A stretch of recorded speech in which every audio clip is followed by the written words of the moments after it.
World champion Rob Cross has booked his place in his 7th TV quarter-final in a row. 5 of them ranking events. Pretty incredible when you think that he only broke onto the scene in darts in this tournament 2 years ago. What an impact he has made, and he's the last man to book his place, beating Krzysztof Ratajski of Poland 10-3 just now, a 103 average. 63% on the checkouts, he'll be pleased with that, with 4 180s for Rob. And he is safely through, and he's not going to have very long to find out who he will meet. Well, these are the names who have gone through to the last 8, along with Rob. We have got Pallett, Owen, Part, former 3-time world champion, Cadby from Australia. We've got Steve West. We've got Gerwyn Price of Wales, Gary Anderson, as well as Rob Cross, who we saw go through just a few moments ago. They're all looking pretty relieved, aren't they? It's hard work out there. Now it's time to put them out of their misery. It's time for the quarter-final draw of the UK Open in the company of Chris Mason and Keith Deller, with John McDonnell talking us through it. Thank you, Jackie. And yes, this is the draw for the quarter-final of the Coral UK Open. And joined by our tournament director, Graham Fairhurst, who is ready to go. So, drawing for us, it's part of our ITV commentary team, Chris Mason, and the former champion of the world, Keith Deller. So, Keith, here we go.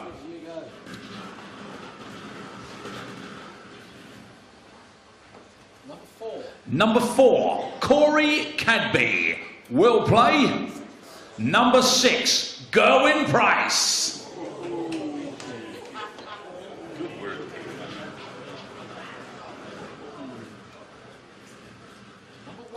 Number 1 is David Pallett, and he will play.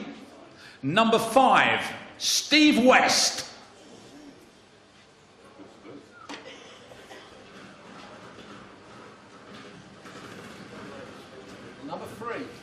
Number 3, John Part. Number 2, Robert Owen.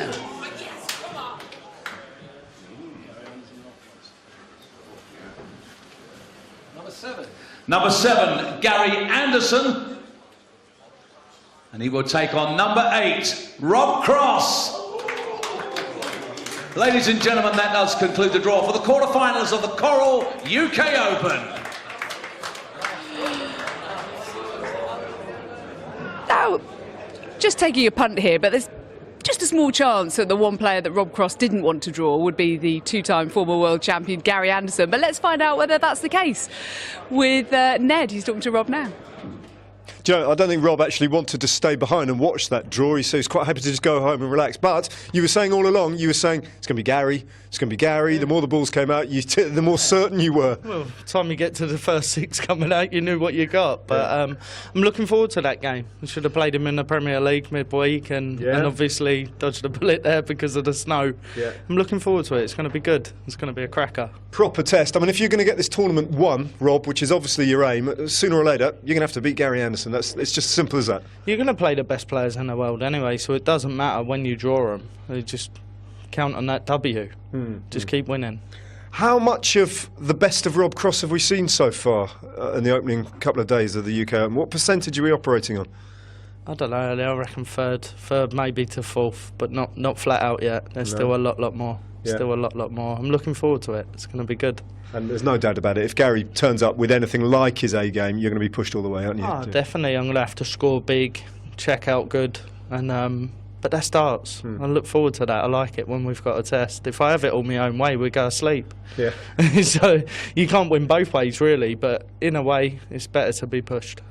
How special would it be for you to go all the way in this tournament, given that this is the tournament where you initially made your mark, where you appeared out of nowhere and everyone suddenly started talking about Rob Cross? Well, not being funny, the UK obviously was the platform for everything else. Without the UK, it wouldn't have been possible to do what I've done. So it was a massive eye-opener a couple of years ago, and it's helped me develop and get better, really, and keep playing. And I love it, enjoy it. It's good. It's fantastic. Despite the fact that there's no crowd here, it's a bit weird, isn't it? But you're obviously coping with that side of it.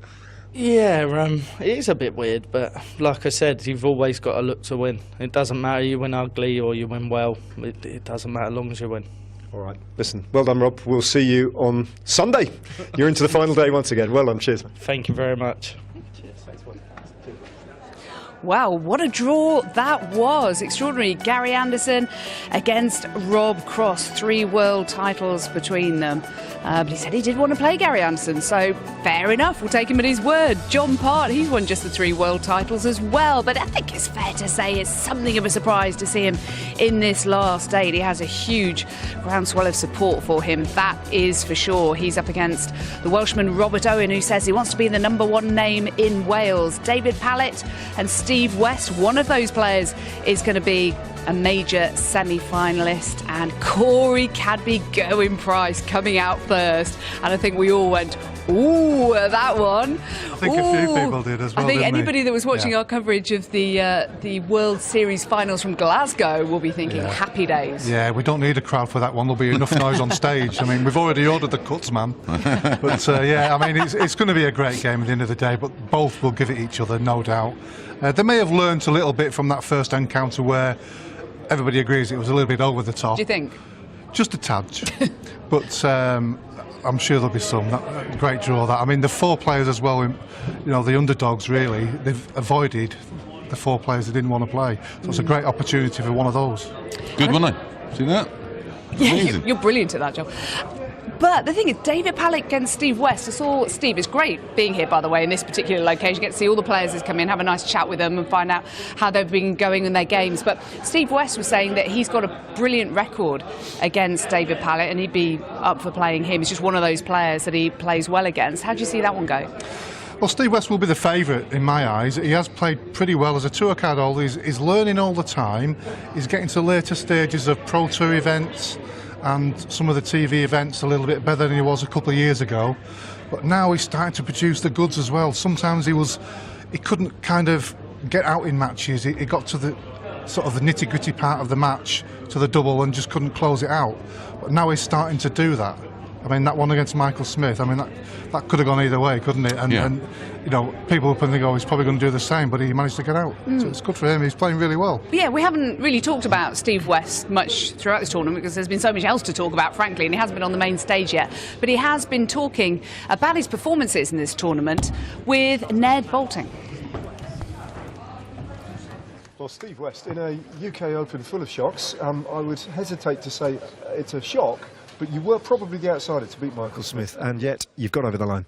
Yeah, outsider, but that's not the first time I've beaten him on a major tournament, so I'm quite happy with creeping over the line, really, to be fair. Yeah. It was a world match play last year, wasn't it? I think it was a slightly bigger margin. This time it was a bit tighter. Yeah, the match play was obviously a debut for me, and to play him in that, and I beat him pretty comfortably, and that was good. But I knew I was in for a tough game. Michael's obviously he's Premier League now, and he's playing really well. He's full of confidence. My confidence ain't that high, not as high as his, but I knew I was playing okay. I wasn't afraid of him or afraid of the game. I just knew I had to plug doubles, and in the beginning, I missed loads. Well, you found yourself 4-1 down, didn't you? Which is not it's not ideal when you're chasing a race to 10. No, well, I mean, all weekend I've missed 2 or 3 darts at a double. Yesterday I played at Darrell Pilgrim, and I must have missed sort of 2 or 3 darts at a doubles, and he punished me. Eventually I crept over 10-9 again, and yesterday I played, or this afternoon I played, I don't even remember who I played now, but anyway I was 9-4 up, and then missed 3, 2, 3, 4, and them doubles are killing me at the end. But if you creep over the line, I'll take that. Absolutely, and what a win that is for you. I mean, you've been a quarter-finalist before in the BDO and the World Masters, but coming over here and into the business end against the names you're going to be meeting tomorrow, and it's a fantastic result to you, whatever happens now, isn't it? Yeah, it's bonus now. I mean, it's always been bonus to get here. I'd never qualified last year. That shows how high the standard is, and to get here now and actually play like a sort of half decent. I'm happy with that, and hopefully go further tomorrow. I've asked this of a few players actually in this UK Open of Shocks. Have you got your accommodation sorted for Saturday night? Were you expecting to be here? Yeah, well, Jason sees me right, and he makes sure everything's sorted. I don't have to do anything. I just turn up and I play darts, and that's what it should be like. Jason's, one of the best. No, he is the best. As your manager, you're talking about? Yeah, absolutely. And you know what they do? to be honest, even getting from my hotel to here, I don't have to worry about it. He just picks me up. He asks me when I want to get here. I tell him, he comes, gets me, and I don't even have to breathe if I don't want to. Do you know what I mean? Darts players, they're pampered. Now listen, Steve. Some of us are. Steve, all the best. Well done today, and good luck tomorrow. Cheers. Cheers, mate. Thank you.